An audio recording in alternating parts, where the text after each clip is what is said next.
Baiklah, terima kasih banyak. Nissim Black ialah seorang pemuzik yang diiktiraf di peringkat antarabangsa. Saya seorang peguam dan juga peguam negara bayangan. Hanya salah seorang daripada kami yang memenuhi dewan dengan orang ramai yang benar-benar ingin mendengar dia bercakap. Itu memang hebat sekali, Nissim. Semoga anda terus maju dan berjaya. Setakat ini, ia merupakan 24 jam yang menakjubkan bagi saya di Baitul Maqdis. Semalam, seperti yang anda mungkin tahu, Britain telah menyaksikan peletakan jawatan seorang Perdana Menteri. Hanya 2 tahun selepas memenangi pilihan raya umum yang bersejarah. Dan hari ini, Westminster sudah mula memberi tumpuan kepada siapa yang mungkin akan menggantikan Keir Starmer. Selama bertahun-tahun, Israel melihat Britain sebagai contoh kestabilan politik. Dan Britain melihat Israel sebagai negara yang sering menukar kerajaan setiap beberapa bulan. Melihat kepada peristiwa beberapa bulan kebelakangan ini, dan khususnya 24 jam yang lalu, saya tidak lagi pasti negara mana yang sepatutnya menjadi contoh kepada yang lain. Tetapi ketidakstabilan politik bukanlah cerita yang paling penting. Apa yang lebih membimbangkan saya ialah apa yang peristiwa baru-baru ini tunjukkan tentang kesihatan masyarakat demokratik dan khususnya kedudukan komuniti Yahudi baik di UK maupun di seluruh barat. Petang semalam, ahli-ahli Parlimen British di Westminster telah membahaskan satu petisyen yang menyeru siasatan terhadap apa yang digambarkan dan saya petik dari usul tersebut sebagai pengaruh pro-Israel ke atas politik dan demokrasi UK. Sekarang biar saya jelaskan. Parlimen sepatutnya membahaskan isu-isu yang sukar. Masyarakat bebas bergantung kepada perbahasan. Tiada kerajaan, tiada institusi, dan tiada negara yang kebal daripada kritikan, termasuklah Israel. Malah, beberapa kritikan paling keras yang saya dengar tentang kerajaan Israel sekarang datang daripada jiran-jiran saya di Tel Aviv. Kerana Israel mempunyai ruang perdebatan awam yang rancak, walaupun kadang-kadang agak tidak terkawal. Tetapi masyarakat demokratik bergantung kepada keupayaan kita untuk membezakan antara kritikan dan prasangka, antara penelitian dan kecurigaan, antara siasatan yang sah dan teori konspirasi. Sebagai peguam negara bayangan, saya menghabiskan banyak masa dalam kehidupan politik saya memikirkan tentang peranan undang-undang dalam masyarakat demokratik. Salah satu fungsi paling penting undang-undang ialah untuk membuat perbezaan. Britain harus menyiasat campur tangan asing yang bermusuhan. Britain harus menyiasat kegiatan pengintipan. Britain harus menyiasat operasi pengaruh sulit oleh negara-negara bermusuhan. Rusia, China dan Iran semuanya memberikan cabaran sebenar kepada keselamatan negara kita.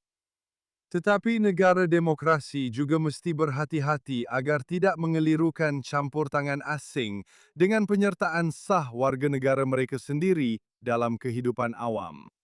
Dan pada saat kita mula menganggap penglibatan politik biasa sebagai sesuatu yang mencurigakan, kita melemahkan kebebasan yang kita dakwa untuk pertahankan. Dan itulah sebabnya. Ramai orang Yahudi British memandang perbahasan semalam dengan kebimbangan, bukan kerana mereka takut berdebat, bukan kerana mereka menentang penelitian, tetapi kerana mereka mengenali corak-corak tertentu. Bahasanya berubah. Konteks politik berubah. Sasaran berubah. Namun, mesej tersirat itu kadang-kadang boleh kedengaran sangat serupa. Tanggapan bahawa orang Yahudi atau mereka yang berkaitan dengan negara Yahudi mempunyai pengaruh tersembunyi yang memerlukan siasatan khas bukanlah tuduhan baru. Ia adalah salah satu pembohongan tertua dalam sejarah. Jadi, bagi ramai orang Yahudi British, perdebatan ini terasa terlalu dekat dengan naratif yang sudah terlalu biasa bagi kami. Dan saya merasakan beberapa perubahan ini sejurus selepas 7 Oktober. Anda mungkin pernah melihat ucapan yang saya sampaikan di mana saya bercakap tentang membandingkan orang yang berkhidmat dalam tentera Israel, sebahagian daripada mereka, seperti yang anda tahu, sangat rapat dengan saya, dengan kebimbangan saya terhadap anak perempuan saya. Di London, memakai Magen David, bintang Daud, di dalam London Underground. Dan saya risau tentang dia buat pertama kali dalam hidup saya. Dan fikiran itu adalah baru bagi saya. Bukan kerana Britain sebelum ini bebas daripada antisemitisme. Tiada masyarakat yang pernah bebas daripada antisemitisme. Tetapi kerana ramai orang Yahudi telah mula menganggap kedudukan mereka, kedudukan kami dalam masyarakat British sebagai selamat, diterima dan tidak dipertikaikan. Dan ramai orang sedar selepas 7 Oktober bahawa andaian yang kami anggap pasti sebelum ini tidak lagi boleh dianggap pasti sepenuhnya. Dan itu saya rasa adalah salah satu akibat yang paling menyakitkan sejak beberapa bulan lalu. Bukan sekadar peningkatan insiden antisemit, bukan sekadar penghinaan, bukan sekadar ugutan, tetapi perasaan dalam kalangan orang Yahudi biasa bahawa mereka diminta untuk membenarkan kedudukan mereka dalam kehidupan awam dengan cara yang tidak diminta kepada orang lain. Namun begitu, saya tetap kekal optimis. Kisah komuniti Yahudi British adalah salah satu kisah kejayaan terbesar dalam diaspora Yahudi. Selama lebih daripada 3,5 abad, orang Yahudi telah menyumbang kepada setiap aspek kehidupan nasional British. Di Parlimen, dalam bidang undang-undang, perubatan, sains, perniagaan, pendidikan, seni, dan perkhidmatan awam. Orang Yahudi bukan sahaja membantu membina Britain moden, malah sumbangan itu masih berterusan hingga hari ini. Tetapi cabarannya memang wujud. Antisemitisme memang wujud. Ekstremisme memang wujud. Tekanan terhadap masyarakat demokratik memang wujud. Tetapi begitu juga dengan ketabahan komuniti Yahudi. Dan saya rasa kita perlu menekankan satu perkara yang benar-benar penting. Perlindungan komuniti Yahudi bukan sekadar isu Yahudi semata-mata. Ia bukan ihsan yang diberikan kepada orang Yahudi. Ia bukan satu konsesi. Ia bukan satu keistimewaan khas. Ia adalah satu ujian sama ada sebuah masyarakat demokratik boleh kekal setia kepada nilai-nilainya sendiri. Apabila rakyat bebas untuk mengambil bahagian dalam kehidupan awam tanpa rasa takut, maka demokrasi akan berkembang maju. Perlindungan terhadap orang Yahudi tidak terpisah daripada perlindungan demokrasi.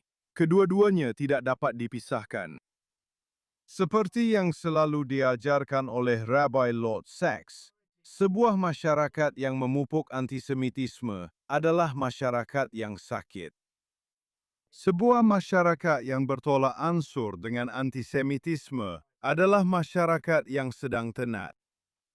Dan itulah sebabnya semua ini penting, bukan hanya untuk komuniti Yahudi, bukan hanya untuk Britain, tetapi untuk masa depan masyarakat demokratik itu sendiri.